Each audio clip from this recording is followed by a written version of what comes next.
What's up? Welcome in. Friday Junior, but because we don't have a show tomorrow, give yourselves that collective pat on the back. We made it to the end of the week. Hopefully it's the start of a really long break for some of you. For us, it will be slightly. We'll get to that here in a little bit. It is an exciting day on the program in this time, in this year of joy and giving and gifts and a lot of food and overeating and over drinking and watching a lot of football. Our gift to you, 12 days of Bowlsmas with an asterisk next to it. We'll explain that here in a second. Get you ready for an absolutely insane matchup up in Seattle tonight. Rams and Seahawks, huge weekend in the NFL. We've got a couple of headlines. We're going to talk about a three-way. We're going to make a bet and a tweet of the week and all kinds of fun stuff. So, I'm excited. You know how excited I am, dude? I literally just, was moving my phones. It's plugged in on the desk here, and I put it in my pocket plugged in. All right. You're on top of things today, dude. You're on top Ready to go. How are you? Well, if these bozos outside would stop trying to manicure rocks with a leaf blower, I'd be a lot better. But, other than that, it is what it is. Oh, I have been in your house when even the AC kicks on it the wrong way. And there is one animal in that house that is not afraid to let you know what she thinks about things at times. 100%. 100%. Feel free to comment along if you're watching along. Again, this is our last show this week. We have a show next Tuesday. We have a show on the 30th. That's it for the end of the year. And then our first show to start 2026 will be Friday the 2nd, which is the day after the second round of the college football playoff. We'll talk about Tulane and Ole Miss, James Madison and Oregon later. A lot of stuff happened. Dude, I watched an absolutely incredible hockey game last week because we get a couple of these headlines out of the way last night. I need to get this car back in the freaking safety lane here. We're all over the highway right now, but I watched the Devils and Knights last night, and let me go back to something we talked about yesterday on the program. We talked about the fact that I couldn't watch as I just drooled on myself. I mean, we're off to a roaring friggin' start. Today, dude. You're on absolute fire. So the other night, I can't watch the Avalanche and the Kraken here in Arizona. Blacked out, nationally televised game. Mm-hmm. Last night, we get done with the show. Usually at this time of year when the football schedule spreads out because we're getting towards, just bowl games and all that, I like to try and split my time between some form of basketball in that 5 o'clock window and then usually try and catch one of the last hockey games. And then halfway through the year, I'll flip-flop the order. Make sure I get to see as many of each conference and whatever. So I can't watch Avalanche and Kraken because that makes perfect sense why it's blacked out in friggin' Arizona, Gary. And last night, I noticed that the only game on after we're done is Devils and Knights. And I'm like, well, I'm probably going to get blacked out on that one too. No, this time I was able to watch a nationally televised game involving a team that's usually blacked out in Arizona. That game last night was ridiculous, dude. Jake Allen for the Devils played his ass off. Absolutely played his ass off. And it was a fun back and forth game. Vegas ends up tying it with your boy Pavel Skorofiev and Mark Stone doing some damage together late. And they go to overtime. Vegas had a couple decent chances. The posts were iron unkind, if you will, to take one from our guy Tim Brando for the Knights, especially for Mark Stone in overtime. Carter Hart also played his ass off, to be fair, for Vegas. But Jake Allen, man, was absolutely ridiculous last night. I was a little frustrated, especially because I bet on the Devils, that he sure didn't touch the puck at all in their first shift in overtime, second shift. I'm like, what are we doing here? They end up getting the win on a Jesper Bratt winner in OT, but in a really entertaining hockey game. And Vegas 16-6-10 now. Terrible in overtime. New Jersey on the flip side, very good in overtime. Great hockey game on a rando Wednesday night.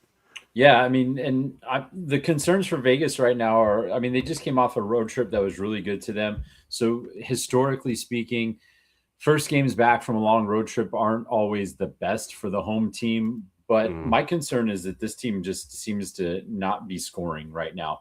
And I believe they lead the league in loser points. And that's the only reason why they're where they're at in the standings, because they have 4 fewer wins than the Anaheim Ducks right now.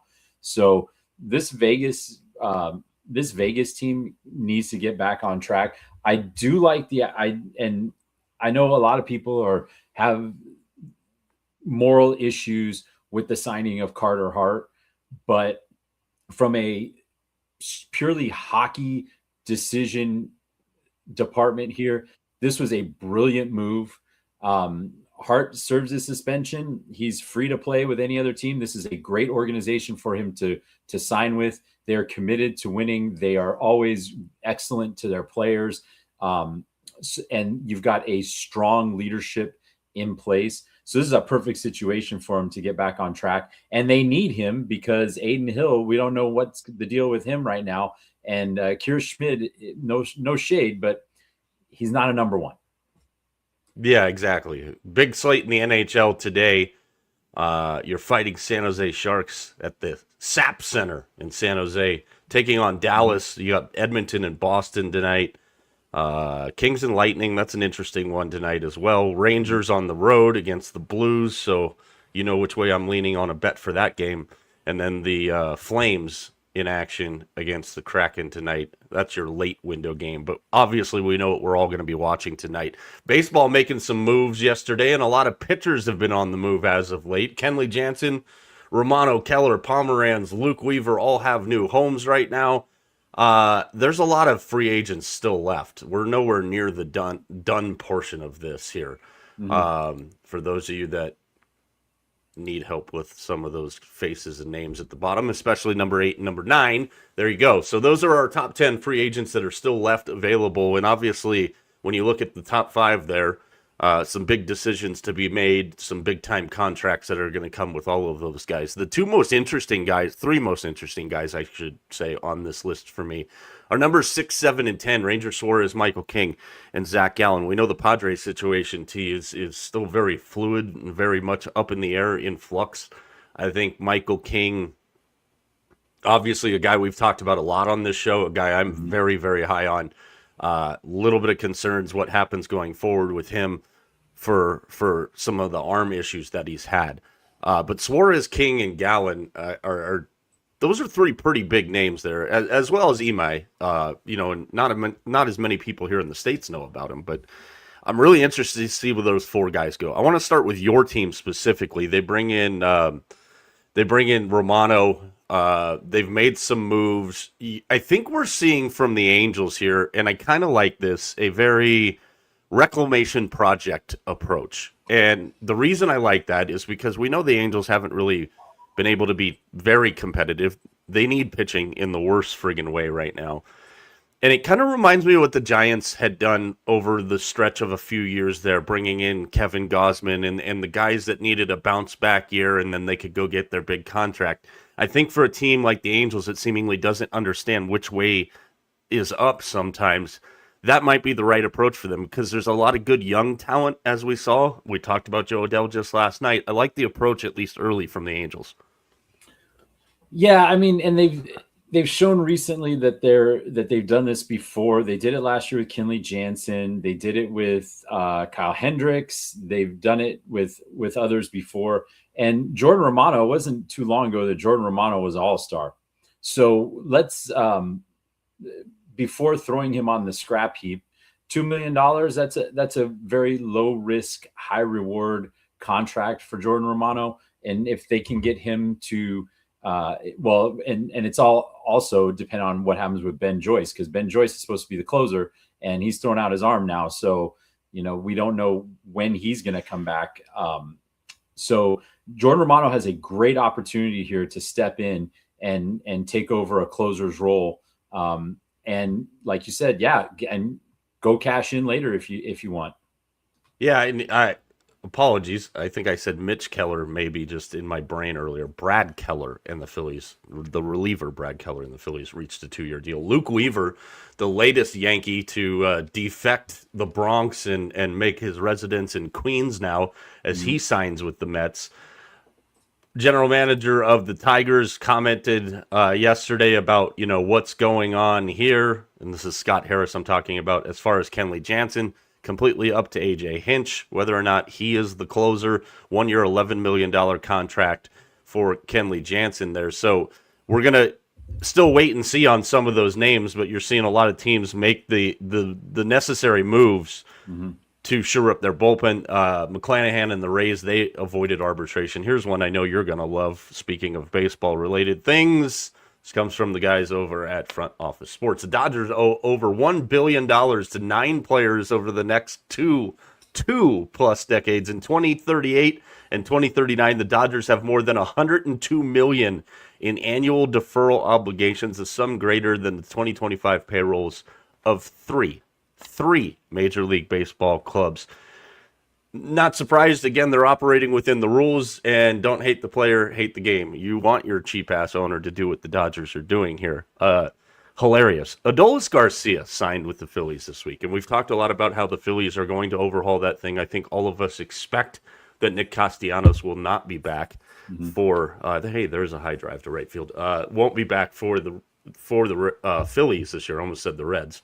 Speaking of a high drive to right field, I like the Garcia contract. And the one thing, since we were just talking about the Dodgers, it reminds me of for the Phillies, and I think this could end up working out great for player and for team. We talked about it when Teo Hernandez signed with the Dodgers. He bet on himself, and that has obviously paid him tenfold. I think I can see a similar situation in Philadelphia for Adolis Garcia. Oh, 100%. I mean, this guy is, what was it, 2 years ago, he was a World Series hero. I mean, like, this is a fantastic move by the Phillies. Another, and you can look at it the same way that the Angels are doing right now. Little reclamation project and bet on himself. And yeah, that Teoscar Hernandez signing was freaking, the ROI on that was incredible, and it continues to pay off. Hopefully for the Phillies, they can get the same out of Garcia.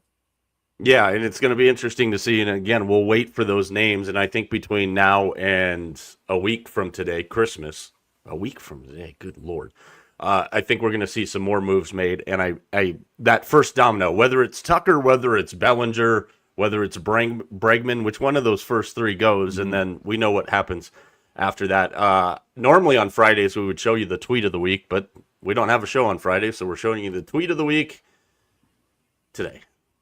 I figured you'd like this one. I got a good laugh when I saw this last night. All those games that the Chiefs won by a point, are the one-score games. They went on that crazy run, and then all of that had to happen in one day to remove the Chiefs from the postseason picture, and ironically, it did. Now, I will say this, and I said it on Tuesday's show, and I'll say it again. Those people that think that that this Chiefs dynasty is over, it's not. Anytime Patrick Mahomes is playing football, I know he's going to be coming off of, the surgery and everything, and he's going to miss a good chunk of next year. But if Kansas City's smart enough to do what the Patriots did about halfway through their run, ironically, when their quarterback, and I think the same year in his career, if I remember correctly, hurt his knee, and they retooled, or they rebuilt the whole thing. They stripped it down. Kansas City's got so many lineup holes and everything, but if you're sitting here thinking they're dead, you're wrong. Speaking of, hi Vegas Mac, and he added this one just for good measure. Ding dong, but, Chiefs are dead. No. Yeah, this like, oh, the dynasty's dead. Like, are they getting older? Yes. Do they have a lot of lineup holes? Yes. But let's calm the hell down here just for 1 second. No, when you mentioned the first thing I thought of was the Matt Castle season in New England. That's what I thought of. So yeah, great opportunity for the Chiefs. They're going to be picking, top half of the draft this year, you're going to be able to get a good player, and that team's not going to mess around, and they're going to go out and get assets that can help them. It is scary how similar to the Patriots, to those dynasty Patriots that the Chiefs are run like, because we've seen them take receivers and just throw them in there, right? And we've seen them with the same thing with running backs. The defense has been outstanding. It's just the offense couldn't keep up, and eventually they ran out of bullets. Yeah, and it's exactly that. It's run in the same fashion, in the same facet. The thing that I mentioned the other day that still blows my mind: Patrick Mahomes has never had a 1,000-yard rusher. They thought they had something in Pacheco. They brought Hunt back. They've got something, but they don't have that. And and it was supposed to be Clyde Edwards-Helaire, and obviously that thing unfortunately went way off the rails. And I'm very interested to see their approach. I'm also interested to see the approach of some of the free agents that they go after, knowing that next year they're going to be up against it because of the Mahomes injury and the timing of when he comes back. How many guys sign multi-year deals knowing that, hey, yeah, I'm not going to have a healthy Patrick Mahomes next year, but the year after that, 2 years down the road kind of thing. And I wouldn't even put the Chiefs at the point where I would consider them out of consideration for next year. Like a lot of people are. Calm down, let it play out, let it see how it goes. Let's get into one more thing in the headlines here before we get into games. In about 5 minutes or so, we'll get into the final two first-round games, the college football playoff, Tulane and Ole Miss, James Madison and Oregon. Our 12 days of Bowlsmas. We're going to show you both sets of our picks. We're also going to make our community picks together and see if we can't rip off a 12-bagger here to finish the year. And then we'll get into Thursday night football as well. The Cincinnati Cyclones tee of the ECHL. Thanks to our guys over at Chatterbox Sports. They do a hell of a job. You need to check them out. Rebrand in 2026 for one night only. I love when they do this in minor league baseball and minor league hockey. Obviously, you can see who the jersey patch sponsor is there. They're going to rebrand to the Cincinnati Three Ways for one night in 2026. You want to talk about minor league games? And Mac and I have talked about this. I know we talked about it this summer. Like, we're going to do it one of these years. I don't know if it's going to be this summer. It probably won't be. But we're going to go on a summer minor league baseball tour and bounce around for a week to a bunch of different minor league places. I want one of these jerseys, like, in the worst friggin' way. Dude, for obviously a lot of reasons. That is a beauty. I would take one of those in a heartbeat. And I love this, man. You give the presenting sponsor an opportunity here. You incorporate many things for the city. This is a win-win. I bet that game is packed. I bet people are, if you auctioned off these jerseys, I bet they'd get high amounts. Oh yeah, absolutely. And you know what the funny thing is, speaking of Vegas Mac, who's popping his way in, I had to look this up as I saw the Cyclones logo, which you can see their actual logo there in the center of the screen. You would think, oh, they've got to be the ECHL affiliate of the Carolina Hurricanes. Makes sense. Hurricane, Cyclone. Nope, they're the ECHL affiliate of the New York Rangers, because that makes total sense. But that's a jersey. Like, I'm at the point now where I used to be a big jersey guy, and I also used to be a big friggin' guy, and had to get rid of most of my jersey collection because they turned into dresses because I lost a hell of a lot of weight. Mm-hmm. Now I'm at the point where I want jerseys, but I don't want my own team's jerseys. Like I want a Rando Cyclones jersey, like a Bobby Witt jersey, a Bryce Harper jersey, and don't at me. Yeah, I'm still gonna wear jerseys. If you don't like it, I don't really care because you're not wearing it. Minor league sports, and I try and tell people this all the time. I was fortunate as a young broadcaster to be able to work in the minor leagues, not only with an ABA affiliate here in town, a couple of Golden Baseball League teams in town. Minor league sports are friggin' cool and nice to go out and see if you have the ability to do that. Obviously, the big hype thing right now is the Savannah Bananas, which wifey wants to get to a game, and I always lose out on the raffle. So if you're watching Jesse Cole, we would love to have a Mike Arana show booth and bring about 30 of our closest friends next time you guys are in Arizona. Hit us up, will you? But I love when they do stuff like this. There was another minor league team. I can't remember who they were, but they changed their name on a one-night only rebrand to the Motor Boaters a couple years ago. Wanted that jersey, didn't get that one. So I'm going to have to start putting some money aside in the jersey collection. You have some good ones in your collection. Yeah, I'm turning the same way as you are, though. I'm being really selective of what I want anymore. I'm more leaning on more of the retro, the retro jerseys. I think those have some sentimental value, and they just look cool. Like my favorite one still is the Flames Black Horse jersey. Is just pops. Those colors just pop. So oh yeah, and you have one of those. You have a Jerome, don't you? I do have one with the old Atlanta Flames A. So things like that I'm going after now. Minor league sports are awesome. I went and saw Clayton Kershaw pitch on a rehab assignment at Rancho Cucamonga. I believe it was last season, and it was a great time. You see these players that they're still out there, hustling and trying. They're working their tails off. And you're so close sometimes. Yeah, I highly recommend if you have minor league sports in your town, highly recommend that you go multiple times and support those organizations. Yeah, absolutely. And like, I think that's going to be my next, we all went through the baseball card phase. You guys all know that I've got I don't buy anymore because of the way they make them now, but I've got quite the MLB team hat collection in here. It's always random when I wear like the Washington Nationals All-Star Walgreens Curly Q tri-panel hat, and they're like, "Oh, you a Nationals fan?" And I always laugh. I'm like, "Are there actually Nationals fans?" No. Normally, for those who've watched the show long enough, they've seen you don a hat of my favorite minor league team right now, the Rocket City Trash Pandas. Yeah. All right, let's get into some stuff here. Let's get into some stuff. We've got 2 more college football playoff games to get into. These will be Saturday, your later 2 games. These will be on the TNT Warner Brothers Discovery brand of networks. Ole Miss and Tulane. It's a rematch from a game that we saw early in the season, and I've tried to emphasize this point as much as possible over the last couple of weeks here.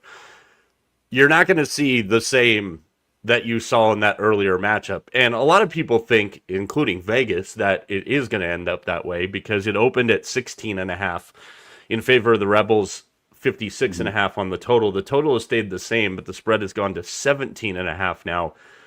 I think with everything that's happened with both of these teams, I know you guys are on the sympathetic, good for them, hope they can pull it off train for the Rebels, and I'm not on that train. But I think this Tulane team and the way they're handling everything and the way John Summerall is handling the transition of trying to build the Florida program and coaching Tulane right now at the same time, they just made a $100,000 donation, Summerall and his wife did, to Tulane going forward so they can continue the momentum of the program. I think Golding's going to do a good job at Ole Miss. Obviously, a lot of not a lot, 4 of the coaches have kind of defected back over for the postseason run here. I think this is going to be borderline, could be the best game of the opening round. It could be. I don't think it's going to be. I have a hard so confident. I have a hard time believing that this game is going to be better than the 5 touchdown dismantling that Ole Miss laid on him before. I know that that Tulane was very successful at running the ball, and that's going to be another key. I think they averaged almost 5 yards a carry against Ole Miss, maybe even more than that. And that's huge, and they need to continue to do that. I am on this F. Lane Kiffin train right now. I think the players have a lot to play for and show that Kiffin, who I have now determined to be a complete narcissist, he made the wrong choice here, and he went with the nice flashy sports car rather than the old reliable that got him there. So I think Tulane is a nice story. I don't think they're one of the 12 best teams, and I think they're going to get just flat out boat raced. You know, the key matchup here, and Ole Miss's defense has played their its ass off all year. They're very, very good. The one thing that they do struggle with is defending the run. So yes, the legs of Jake Retzlaff and Javon Gordon for Tulane here is going to be a key part to watch. But in the first matchup, Ole Miss was able to hold those two combined to less than 90 yards. So, you know, I can see both sides of this coin going both different directions. Coin is going to be something you're going to want to pay attention to here in just a little bit. I'm that number I think is not indicative of the skill level and the talent level of Tulane. When we started the year with our college football kickoff show, we were looking for the team that was going to crash the party, and Boise State is usually that team. Tulane was high on that list for a reason. Yeah. They were able to play it through. The 17.5 is too big of a number, I think, too disrespectful in this current situation for both of these schools. So I'm taking Tulane plus the 17.5. Are you going to lay the number to cover? I am going to lay the number to cover, but a way that I might play this game that would be kind of so we both have a rooting interest in this is I would take Tulane in the first half with the points.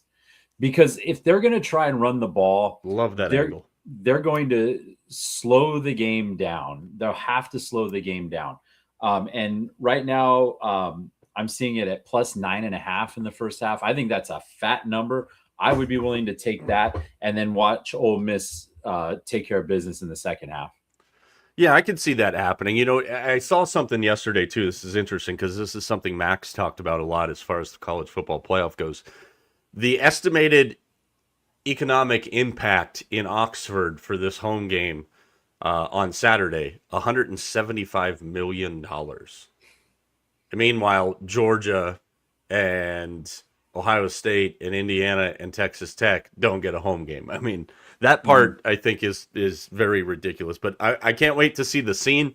It's gonna be a good one, and I like where it's at because I'm gonna be honest with you. Outside of over the total, there's an early bet for you for Saturday football. Over the total in the Eagles-Commanders game, I really am not going to be paying attention to that. I'm going to be watching this one. Now, I will have a split screen up for the next one as the Dukes, the irony in this matchup, if you get the historical angle of it, the James Madison Dukes make their way out west to Oregon to take on the Ducks. As we know, and we've mentioned this a couple times this week, and this is something very, very much to keep in mind as far as how you're playing any kind of potential betting angles in this game. The weather up in the Pacific Northwest right now, and not only does that impact tonight's game with the Seahawks and the Rams, but obviously this one with James Madison and Oregon. In the last 24 hours, according to AccuWeather, there's been top wind gusts in the Pacific Northwest. 142 miles an hour, 138 miles an hour, 114 miles an hour, 102 miles an hour, 99 miles an hour. The flooding, and again, we hope everybody is staying safe and everything up there, but there's weather that is going to play havoc on this game and on tonight's game, so keep those in mind. That being said, now, I think I'm on the James Madison side here. Another good story, obviously a team that's had a lot of success. This Oregon team getting people back for this game, more people coming after that, and a team that I think I've seen two different arguments with this Oregon team. Number one, they're overrated. They played a soft schedule. And number two, they are likely the biggest wild card in this tournament, if you will, because of the guys that they're getting back. First thoughts on the Dukes and the Ducks. Well, I think they are in a wild card position because that 5 spot, didn't the 5 spot produce the national champion last year? So the 5 spot for Oregon is a great spot for them. And I find it difficult to believe that a team that played at Iowa, Indiana at home, at Penn State before everything went to hell, I find that we played a soft schedule to be a little rich there. Mm-hmm.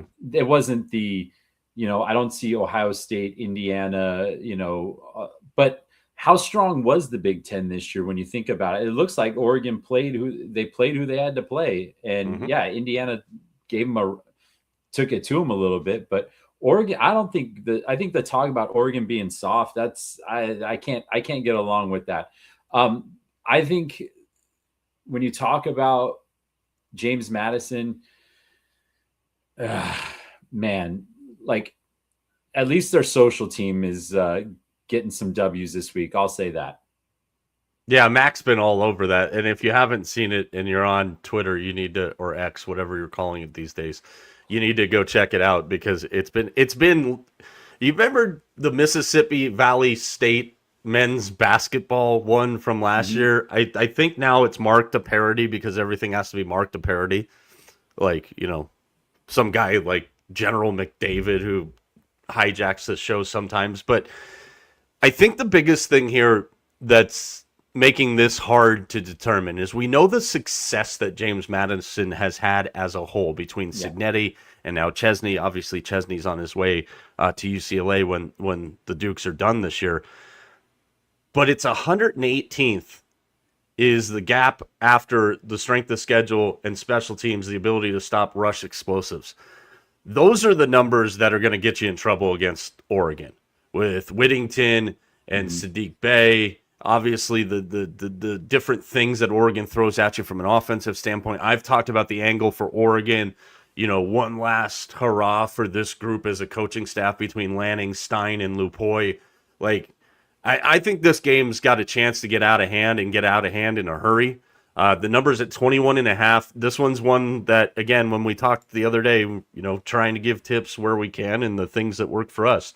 This is another one that's a perfect example of why you need to have multiple sports books that you make your wagers with, because this is one of those ones where that half point makes a big swing here. I think the number is a little too high for me because of the possible weather situation. I think instantly I would have been all over this over. I do think Oregon wins the game pretty easily, but I can see this being like an Oregon kind of like 17-point win that's never really in doubt. I don't know if the situation's going to dictate Oregon covering over 3 touchdowns. That's my concern here. That is 100% my concern as well. I also was thinking that this would go over, and then I just pulled up the weather, and it's just gray and rain for as long as the calendar goes right now. So yeah, and we've seen what happens when it rains. Teams are less likely to go for big pass plays. They're going to run the ball. They're going to be a little bit more conservative, more screen plays, more 5 and 10 yard dip and dunks down the field. So, which lengthens drives and shortens the game. So I am right there with you on this. I could see James Madison getting one of those famous backdoor touchdowns at the end to make it like 31-13, a game that you, like you said, it's never in doubt. We know who the better team is. We know that Oregon has the better personnel. James Madison is getting a gift here with the weather situation. They need to take advantage of it if they think they have any chance of pulling an upset. I got an Eli Young band song stuck in my head when you were describing the weather situation up there. So distracted. Billy V checking in. What up, man? He says, what's up, fellas? Like the Ducks big time. Too big in the trenches for James Madison. Ducks should be able to run the ball all day long. Yeah, I agree with that assessment 100%. And yes. And listen, anybody that's watched this show knows that I am like Dan Lanning's biggest friggin' fan, like to fanboy levels of just awkward sometimes. But I think situationally, it's a weird spot. I really wanted to see this game on Friday night. I understand why they did what they did with the schedule, but I think it would have been interesting to see on Friday night. But yeah, as much as I'm surprised I'm saying this, I'm probably staying away from this game because of the uncertainty of the environmental factors in it as well. So that's our setup there for the college football playoff games. But as we told you, we wanted to do something fun, betting related, at the end of the season here, and we came up with the 12 days of Bowlsmas. Now, what we did is we went every day from now till the end of the year. So if you do the math on it, math geniuses, that takes you to Happy New Year. We each made our picks, some of which are the same. We're going to be on those together, some of which are different. And as the way that we determine this, if we're different on a game, TJ has a coin. The head side of the coin, because it looks like me, will be me. The tail side of the coin will be TJ for T. See how we did that there? We are next level thinkers on the show. So we're going to take you all the way through. Now, as you know, there are certain days that are only NFL days and not college bowl game days. So we have put the NFL in there. This is 12 days for the end of the year. As we say all the time on the show, play them straight, play them together. That's up to you. We are going to try and hit this as a 12-legger. That's why we need to make community picks. So I'm going to put the graphic up so you can see what we've picked periodically through the time that we go through this. But let's go to the first day, shall we? And that it would be tomorrow. December 19th, we have 3 games to choose from. The Myrtle Beach Bowl, the Union Home Mortgage Gasparilla Bowl, and obviously the first round game between Alabama and Oklahoma. So I will show the graphic for the first time. I'm on the left, TJ's on the right, and we have our first decision to make. Pull out your trusty coin, will you? So I have the coin right here. Flip away. All right, let's see what we got here. Oh, holy smokes, I dropped it. Let me try it again. Good job. Let me move some of my ish here. Yeah, because flipping a coin like as we go would totally not have issues. I got heads. All right. I got heads. So that means we are going with Western Michigan. In the Myrtle Beach Bowl. And that was a hard one for me. You and I have talked a few times about this Kennesaw State team this year and their quick rise to success in the transition.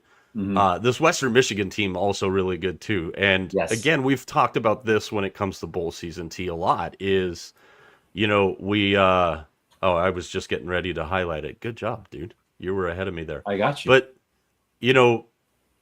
these are the games I like watching in bowl season. These are the ones that remind me and will help remind me as bowl season deteriorates in front of our eyes. These are the ones I like watching and remind me why I like watching bowl season, because other than a couple of guys that have already or are going to be poached for the transfer portal, you're going to see these kind of teams pretty much at full strength. Yeah. You know who else likes watching these games? Kurt Signetti and Ryan Day and KDB and all these bozos who are poaching these teams. That's who also likes to watch these games. All right, let's go to the 20th. Second on the list. We're split on this one. I went down to FCS, which you were on this Nova team ever since that Tarleton State win.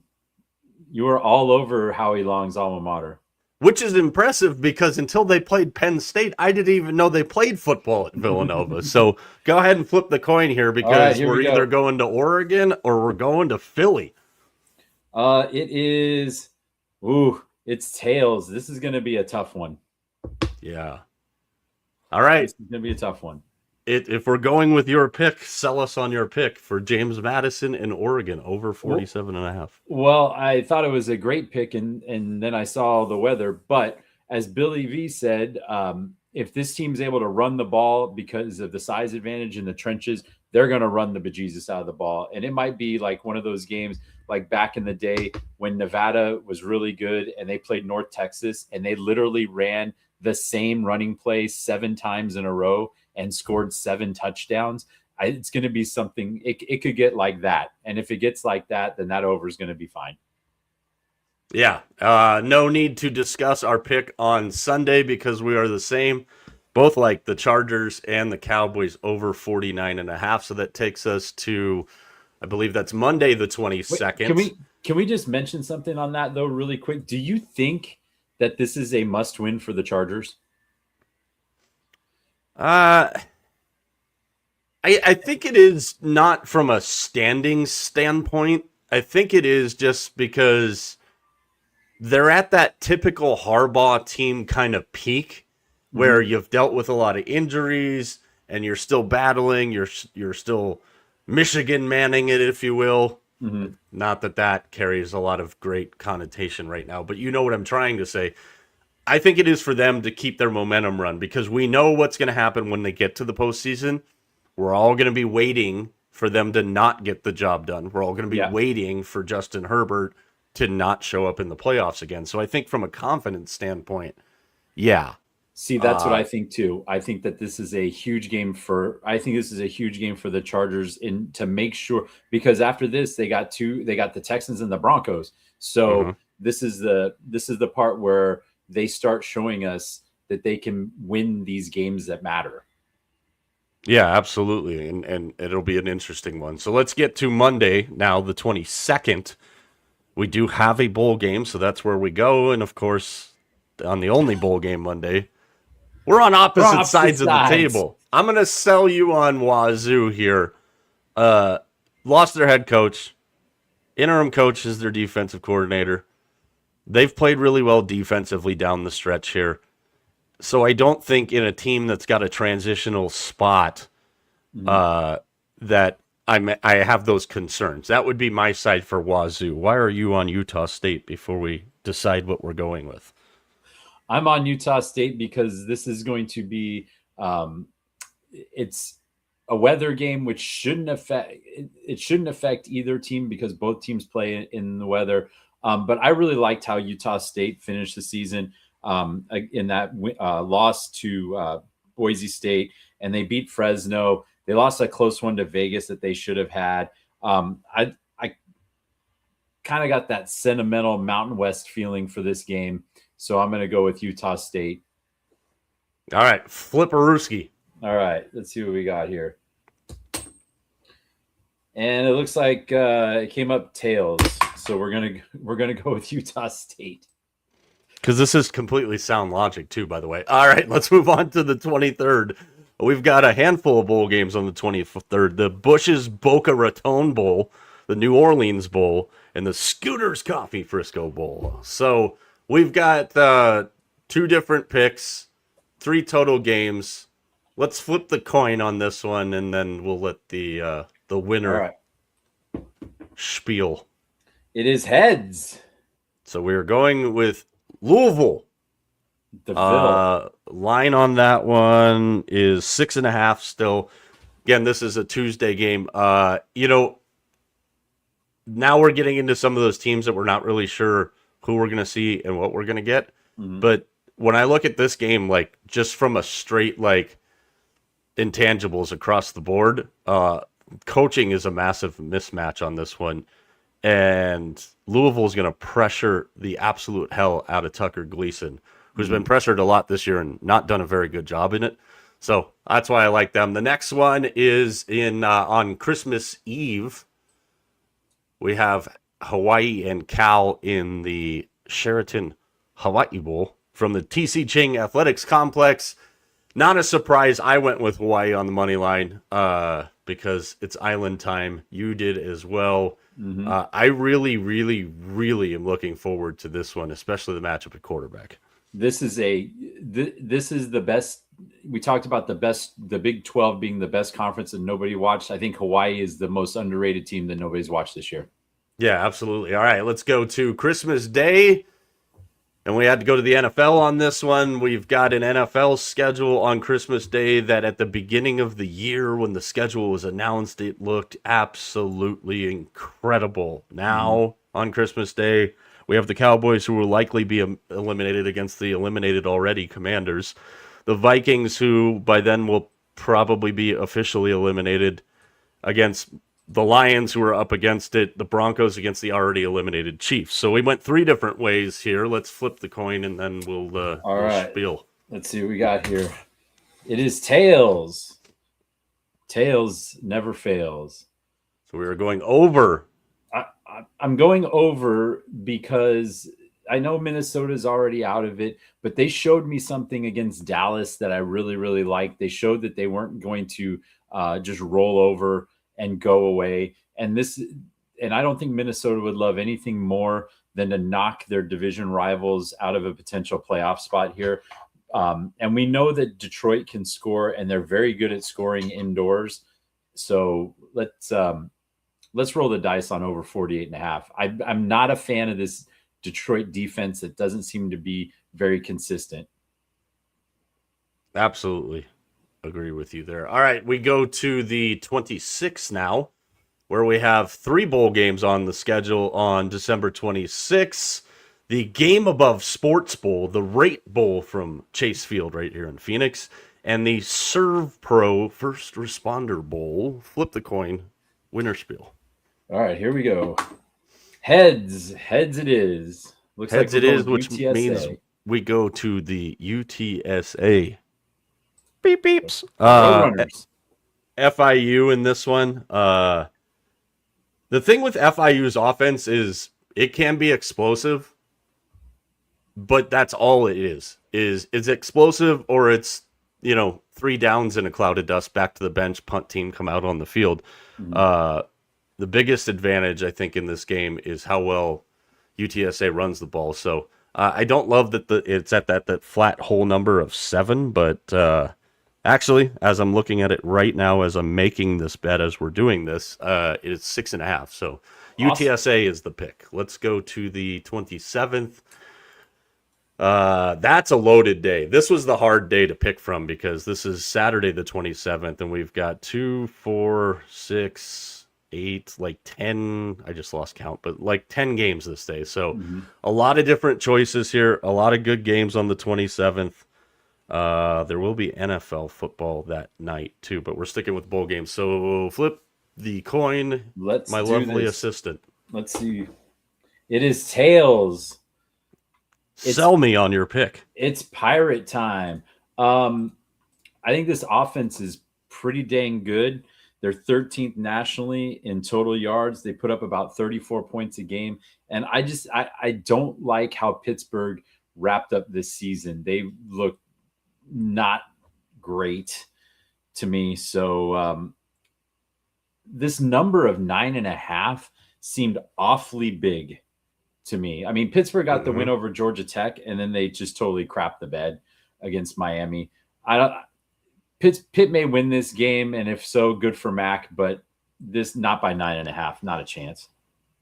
Yeah, I was just saying Vegas Mac would be very, very upset with you. On the 28th, we have to go back to the NFL. We've got opposite picks here, so flip the coin. All right, so it is heads. So we're going to actually make an executive decision here. Because I wasn't sure if we were doing this, if the lines were going to be available this far out still on the NFL, and they are. So we're going to make an executive decision here. You made the pick, so we're going to go with the 49ers -3, but why?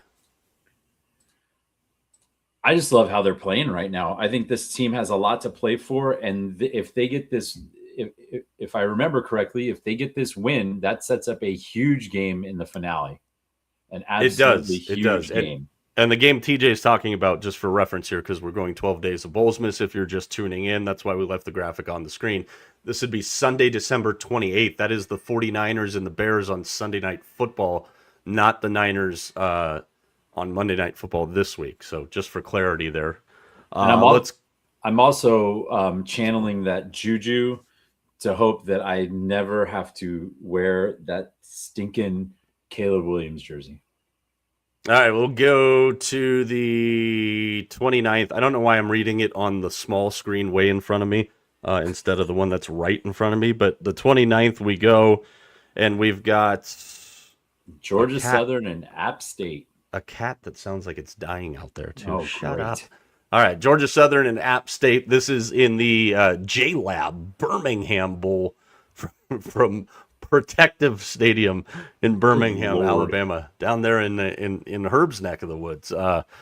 Let's flip the coin here and then see if we can find something nice to say about that game. We don't have to. That's right. Same exact bet. This is an App State team, though, that was invited last minute because they couldn't fill the spot. So they went and got a team that Georgia Southern just beat 6 weeks ago by 2 points. They beat them 25-23. I don't see much changing between 6 weeks ago and now. This is a 5-7 App State team. They've been good story in the past, but this year just not enough ammo. But this is one of those games where I could see App State getting a win, a close win, but I don't think 60 points is even in the cards here. Yeah, no, I agree with you 100% for the exact same reason. Those of you watching know I'm not drunk. I can't see the screen print on that graphic. For me, on the screen I'm looking is like that big. So, and I'm trying to make a bet as we're doing this, and multitasking is clearly, if you saw the beginning of the show, multitasking is not my skill today. Next one, we got the same pick here, USC and TCU. This is in the Alamo Bowl in San Antonio. I loved it over because of the Alamo Bowl is always a ridiculously high scoring game.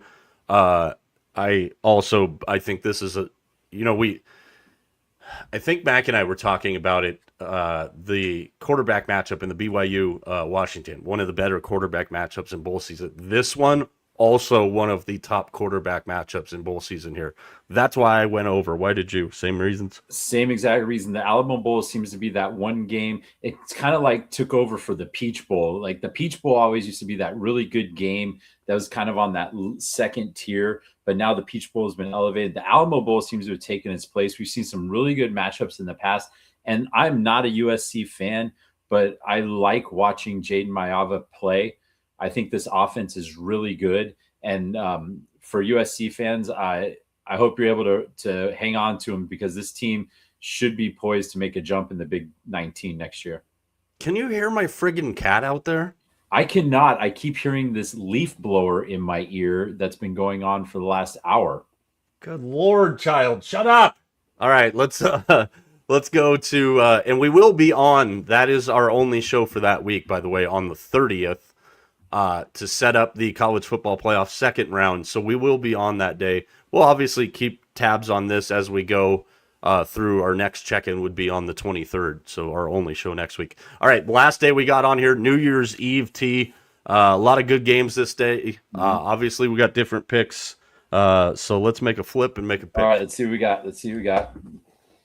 Tails. Sorry, Diego.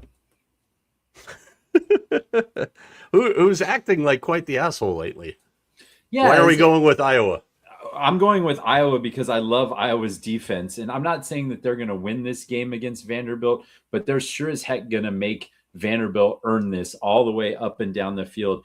And we talked about it earlier in the season that this Iowa team, for maybe a hot minute, seemed to find some sort of offensive continuity. Maybe that means they scored 10 points in a game. But this defense has been fantastic. So I think 5.5 is too big of a number here. All right. And that puts us at the end. So to recap, and then I'll tell you what this Whopper pays. And again, as we say, play them straight, play them together. That's up to you. Have some fun with it if you want to play the whole thing. We're not telling you it's going to win. We're not even telling you it's recommended. But when you see the payoff on this, it'll be worth tossing a $5 bill on. Now, let's recap this. So you have the list, I believe, and I will cross-check that I have bet it correctly. All right. So our collective picks, so let me get this off the screen. Our collective picks per TJ. Here you go. Well, I've got Western Michigan -3. I've got James Madison, Oregon over 47.5. Chargers, Dallas over 49.5. Utah State -1.5. Louisville -6.5. Hawaii on the money line. Lions, Vikes over 48.5. UT San Antonio -7. East Carolina +9.5. The 49ers -3. Georgia Southern, App State under 59.5. SC TCU over 57.5. And Iowa +5.5. All right, so damn, that's a lot of numbers. Why do I have number 13 on here? The number at the bottom is the one that matters. How did I end up with 13? What the hell? That is 13.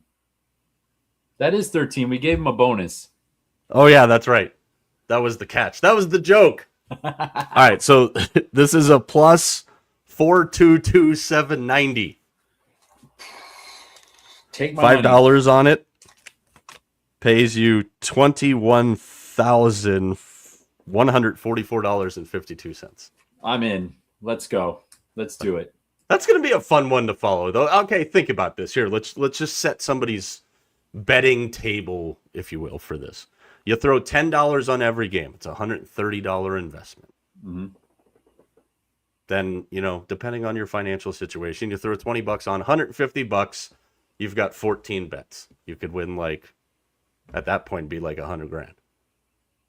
Or if you go, like I said, we said our goal was 9-3. We think we can pull off 9-3 on this.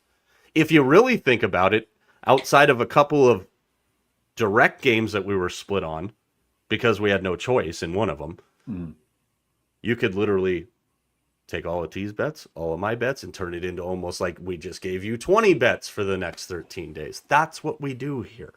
Or I think what I'm going to do, Mike, is I'm just going to bet one a day and try to roll this thing over as much as I can, just for fun.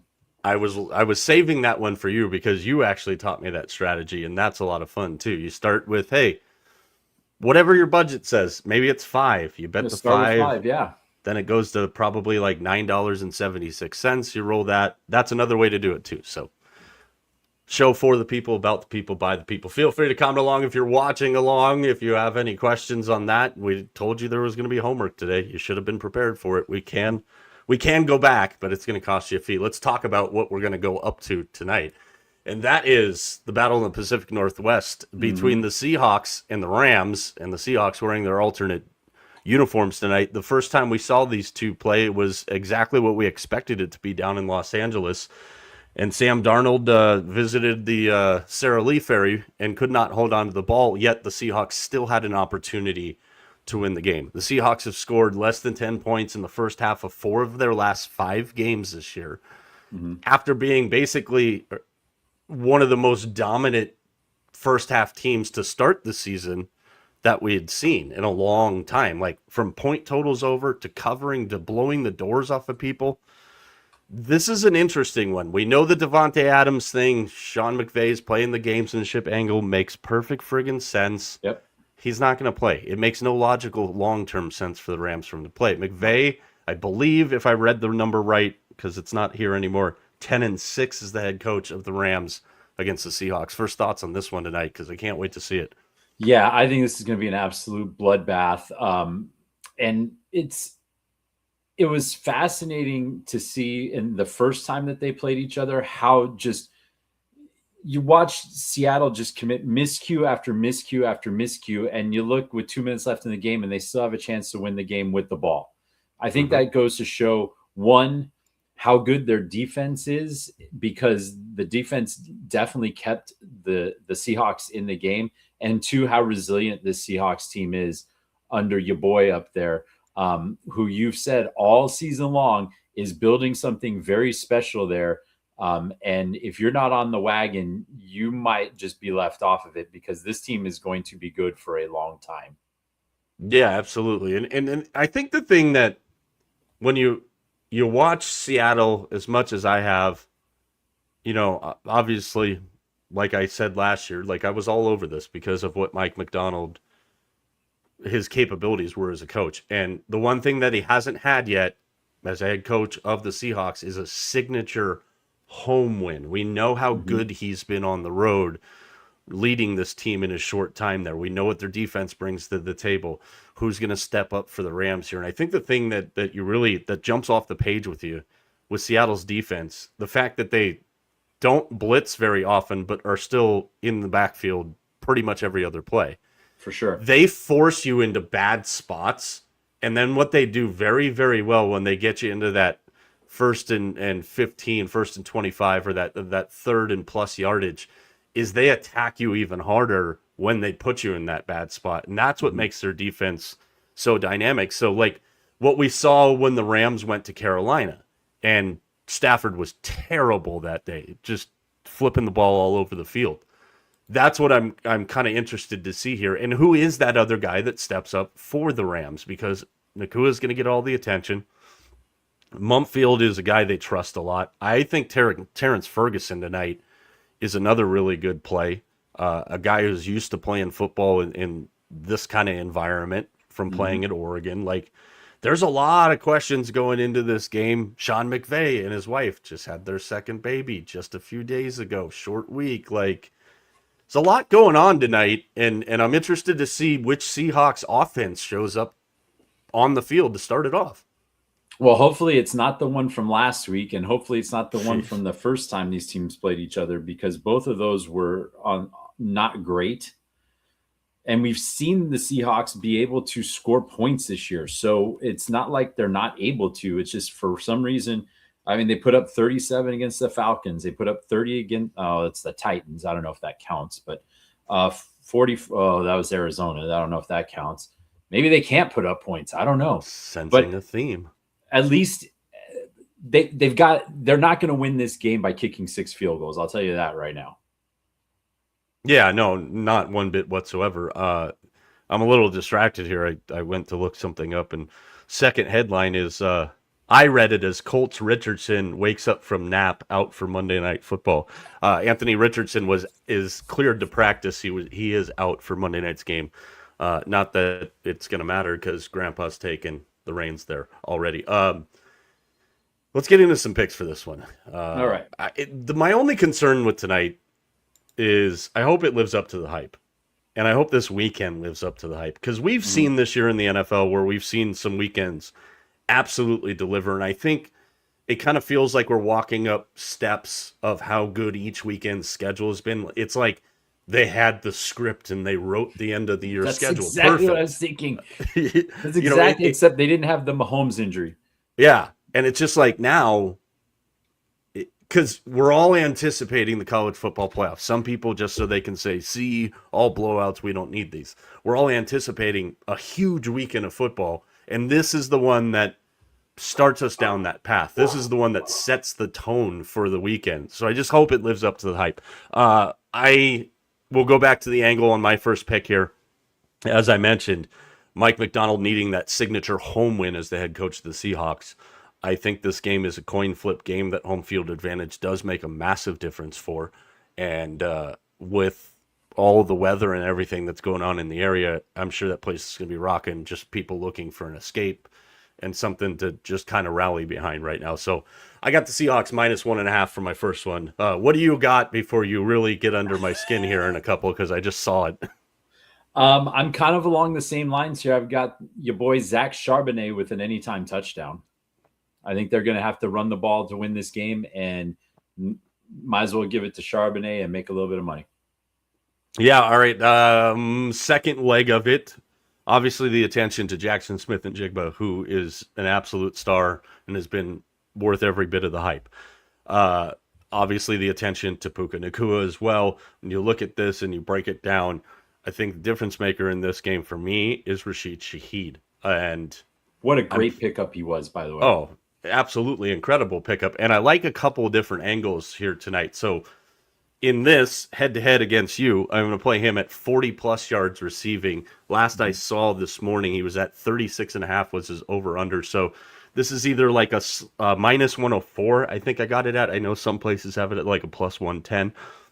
I'm also playing him over as long as reception at 18.5 yards. And this is something that I've really started to do over the last couple of weeks that I'm having fun doing, and it's making sense. It's a little bit of early legwork, and it's just doing that general math. Longest reception, half of his yardage total. And he's a guy with breakaway speed, like a Xavier Worthy kind of guy. One big pass play for 30 yards, and then he gets a couple of bubble screens, and you're good. So I'm playing both of those tonight, but as far as against you, Shaheed, 40 yards receiving or more. Go ahead, and here we go again. I've got Jason Myers, the mighty leg, over 7.5 points tonight. Great call. Weather-related game. A guy who's very comfortable kicking in that stadium, as we well know. Literally their entire offense. He pulled his best Chris Boswell last weekend for him, and it worked out great. So I like it. I mentioned this guy already once here. I really thought he was going to have more of a role for the Rams than he has, but when he has been given the opportunities and when he's been healthy, he averages 24 yards of reception, and that's Terrence Ferguson, formerly of Dan Lanning's Oregon Ducks, number 18 for, yeah, I know. You knew I was going to get it in there somewhere. Especially when I pop this picture back up again, because if you pay attention to the shoulders, maybe that's why I like these so much, because these look like Oregon too.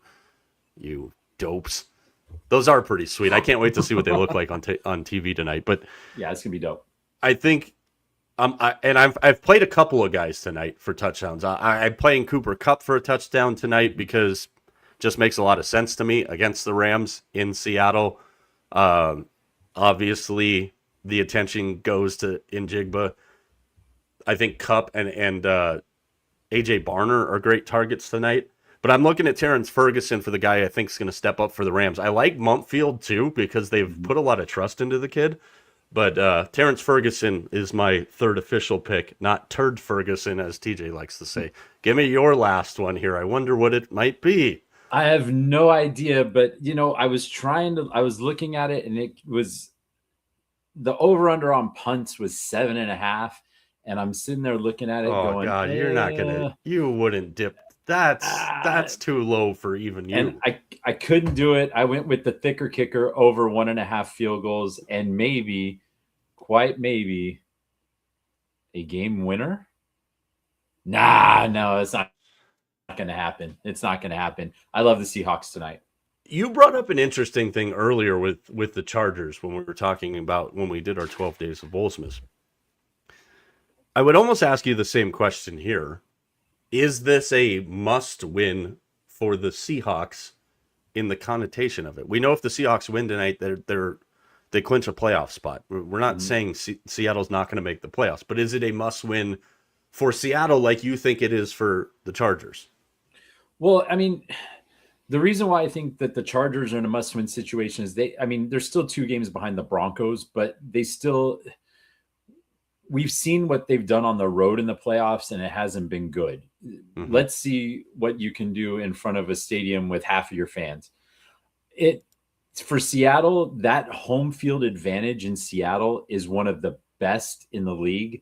And if they can get a home game, that is going to be everything for this team as they go through January. I don't think they win 2 games on the road to try and get to the Super Bowl. I think they need a home game, and I think that they need to beat a very good opponent tonight in the Rams to prove that they can do it and that they belong. Yeah, absolutely. And again, I mean, for me, it's like I just hope it lives up to the hype. So a couple more minutes here before we get up on out of here. Actually, less than 5. So a couple headlines to move through. Yesterday, we talked about the Tua situation, bench for Quinn Ewers. Just told you that Anthony Richardson was woken up for his nap. He is cleared to practice, still out for Monday Night Football.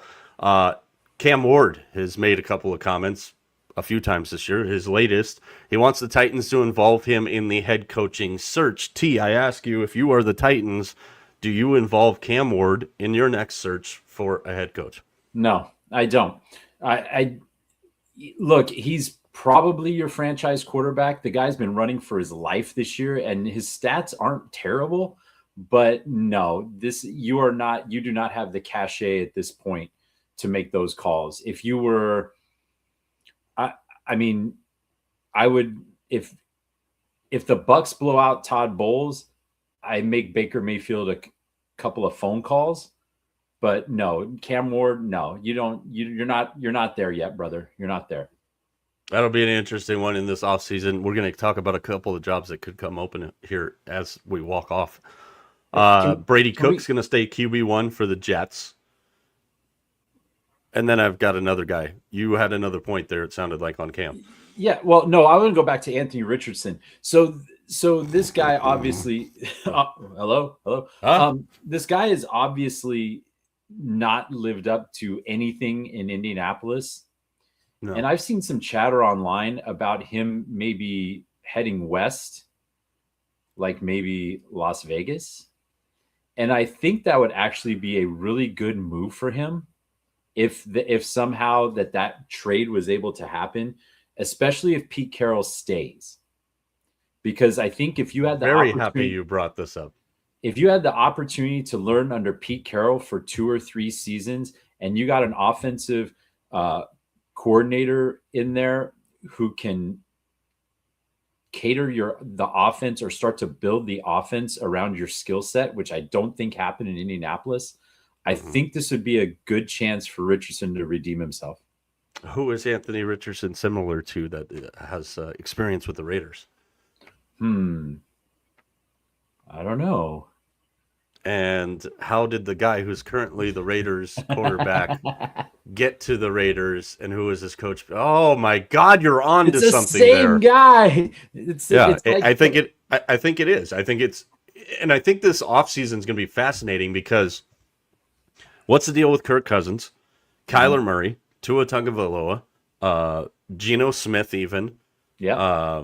We've got Anthony Richardson, as you mentioned. We've got so many quarterbacks that are all kind of, if you think about it, they're all kind of the same quarterback as far as skill set goes, and they're all likely trying to find their Daniel Jones spot next year.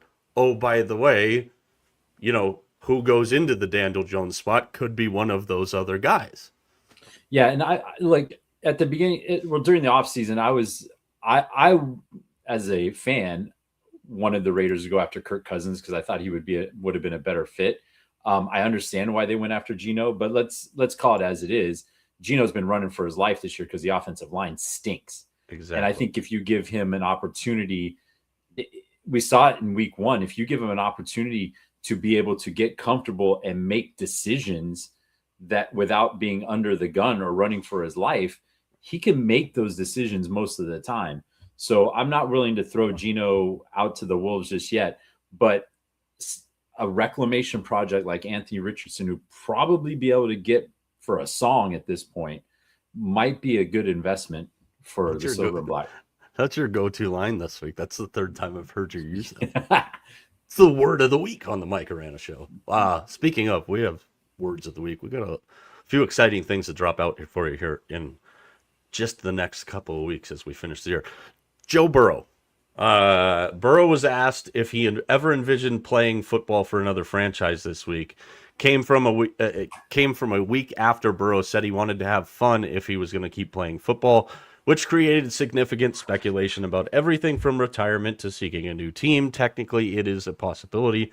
A lot of crazy things happen every year, is what Burrow said. This is a new form of unfollowing and dropping any mention of your team on Instagram, is when a guy goes to the I just want to find my joy, or I want to have fun playing football again. Do you read anything into that from a Joe Burrow standpoint? Or is the next thing, the final thing we're going to talk about today, the final word for the week, head coaches have something to do with Joe Burrow's comments? If I'm Joe Burrow, I'm frustrated the way my last 2 seasons have gone because this season anyway, because I haven't been healthy. Same thing in 23, wasn't totally healthy. I think a healthy Joe Burrow is a good Joe Burrow. But yeah, I mean, it was obvious to see the discrepancy when Joe Burrow's not out there and insert backup quarterback here is in there. The team is just flat out not as good. So I don't think that that's a shot across the bow at anything. I think if I was in his position, yes, I want to have more fun again. Missing the playoffs, being injured, that's absolutely no fun. You're also 28 years old, 29 years old. You got a shelf life, and I can see how he can be a little irritated that he's heading into his age 30 season, and there's not a lot of hope. Yeah, no, I totally get that 1,000%. And it's like, I think what we're going to finish up with, our final word for this week, this has a lot to do with that. And I agree with you 100%. And it's funny because everybody's like, oh, one of the dumbass things I saw this week, oh, the 49ers should trade Brock Purdy for Joe Burrow. Like, can we Are you out of your mind? Can we not right now? Brock Purdy's 3 years younger. Well, yeah, and it's just, we get to silly season where we're on football delirium here.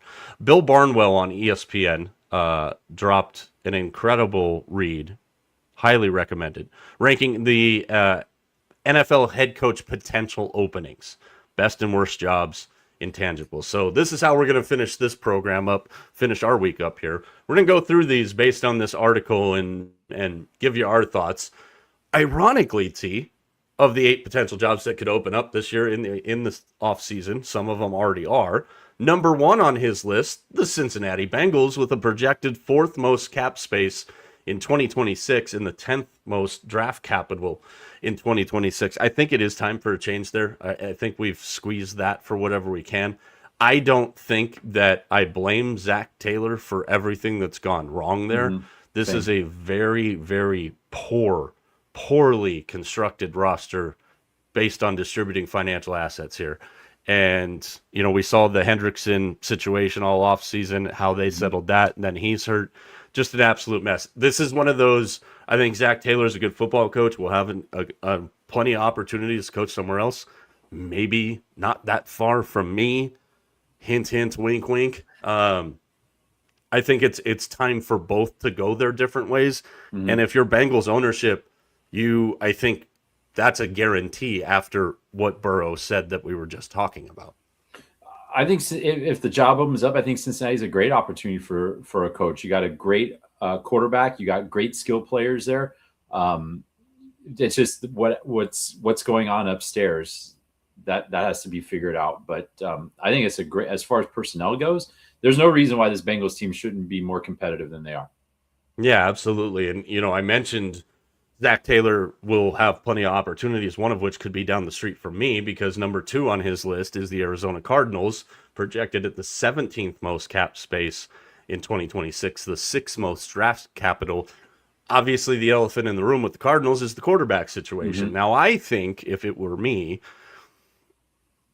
and we mentioned this yesterday with the dead cap situation with what happens with Tua with the Dolphins, I think if I'm the Cardinals, the quickest way I have any opportunity to do anything here, make the decision, make the move now. Head coach, quarterback, both of you guys, thanks, but it's time to move on in a different direction. Jacoby Brissett is here.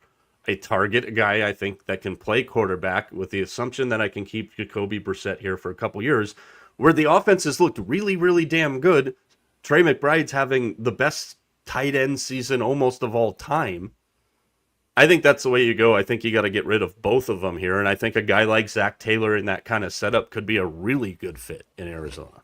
I think it's unfortunate that teams like the NFL literally prints money. It is ridiculous how much money is in this league. I find it very difficult to believe that teams aren't willing to admit mistakes, even if it's a big cap number, by just going, you know what? Turn in your key card and your playbook and we'll see you later. It's not you, it's me. And I think we've said that the Cardinals will not be competitive and will not be serious until Kyler Murray is out of the picture. And if you haven't figured that out over the last 4 years, if you're in the Cardinals situation room, then when the hell are you going to figure this out? Yeah, 1,000%. And with the Cardinals, the other thing to remember too is if they told you to turn in your key card and your playbook, if you didn't, they would probably charge you for it anyways. 3rd on the list, the Cleveland Browns, 26th most cap space, 4th most draft capital. This is another interesting one. I thought they were going to make the move last year, and another coach in Kevin Stefanski that I think will have plenty of opportunities in it, and it's not you, it's me kind of situation. We know Cleveland's a disaster. If I'm Stefanski, I credit him for staying. He could have resigned on his own at any point if he wanted to. He's had success. They have a really good defense. Myles Garrett is having a historic season. I think I thought it was a guarantee to be last year open. It didn't. I think it's a guarantee to be open this year. And if you're Stefanski, congrats, dude. Like, get out of there.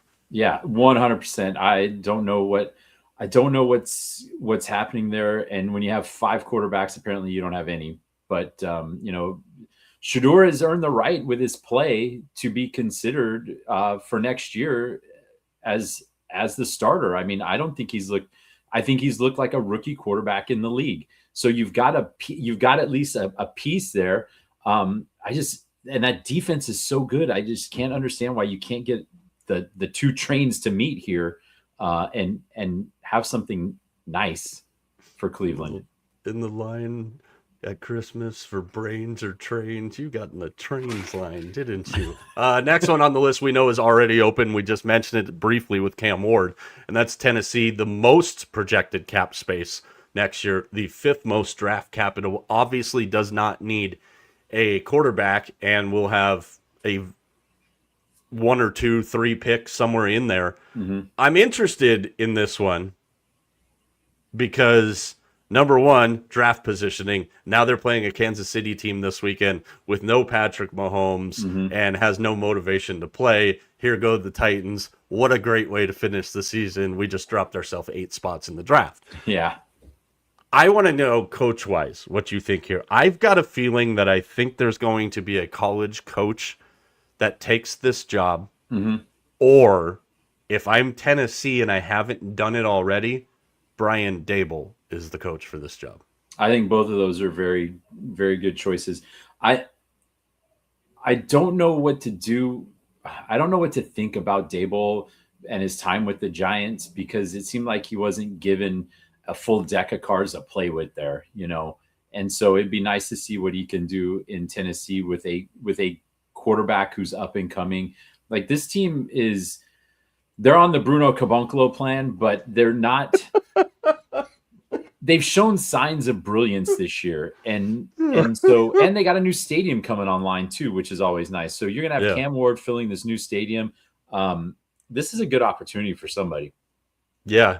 Speaking of guys who fumble bags, we present to you number 5 on Bill Barnwell's list, and that's the New York Giants. And I think it would have been a shoo-in for Mike Kafka, depending on who you're talking about, to be the head coach if he finished the year in a decent form here.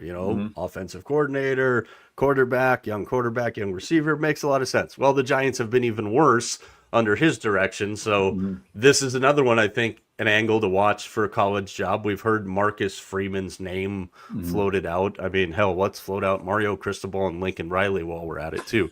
This is one that I'm not really sure where to go and which way to do this, but the bottom line is, as we know, the Jets and Giants have been dog shit since they moved into MetLife Stadium, and something has to happen here. And I don't know who goes after this job, but maybe they go a nostalgia route to fill their head coaching opening. I would be totally okay with that. And if I'm going into the Giants position, I love the pieces that I have on offense.